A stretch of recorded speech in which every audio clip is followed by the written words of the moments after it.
On Friday, the website Axios reported that Pope Francis will host a meeting with investors and executives from major oil companies to discuss issues surrounding so-called climate change and what can and should be done about it. Slated to attend are Larry Fink, CEO of BlackRock, the world's largest asset manager; Robert Dudley, the group chief executive of BP; Eldar Sætre, CEO of Equinor, Norway's state-owned energy company; and Ernest Moniz, the former U.S. Energy Secretary under President Obama. More participants are expected to attend as well. The announcement of the summit comes 1 year after President Trump announced his intention to withdraw the United States from the Paris Climate Accords, a non-binding agreement meant to have nations voluntarily cut carbon emissions, which would theoretically hold global temperature increase to 2 degrees Celsius. The meeting may signal a willingness by the Pope to bypass government entities in favor of addressing private businesses, who are said to be responsible for carbon emissions, when dealing with so-called climate change. Pope Francis has long held to the climate alarmists' version of global warming. 3 years ago, he took the unusual step of issuing an encyclical to all Catholic bishops worldwide, detailing the dangers of global warming and calling for dialogue and action on it.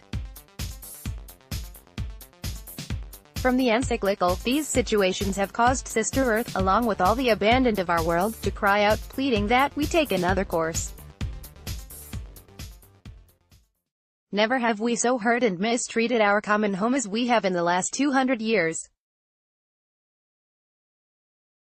Yet, we are called to be instruments of God our Father, so that our planet might be what He desired when He created it and correspond with His plan for peace, beauty and fullness. Setting aside the Pope's personification of Earth, Sister Earth, isn't that more of a pagan or New Age type of thing to say? It seems as though he has swallowed hook, line, and sinker the climate alarmists' view of climate change. Instead of looking to God for answers, this Pope is content to listen to the scientific consensus about the issue.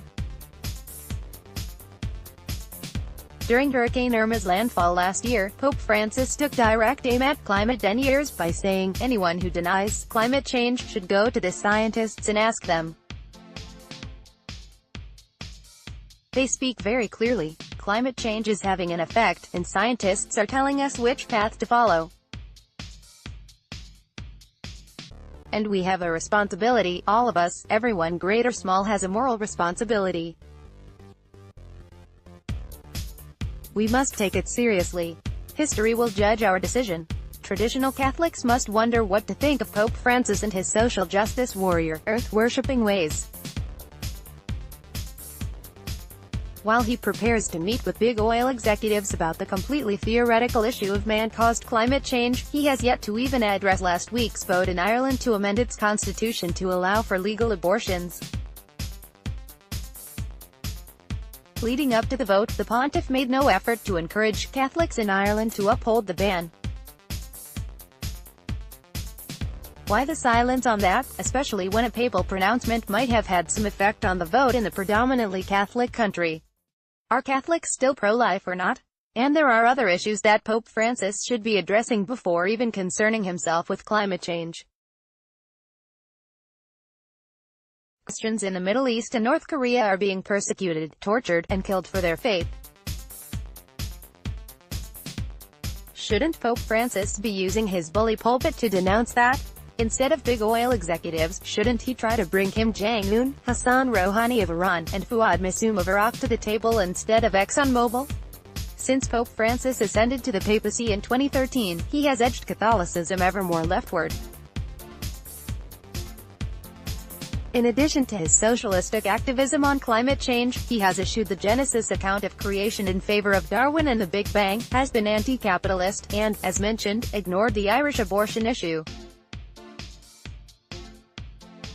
It makes you wonder if back in 2013, the world's 1.2 billion Catholics understood that they were getting a left-wing ideologue as their new spiritual leader.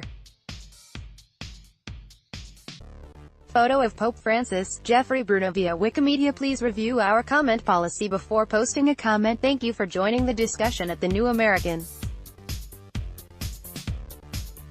We value our readers and encourage their participation, but in order to ensure a positive experience for our readership, we have a few guidelines for commenting on articles. If your post does not follow our policy, it will be deleted.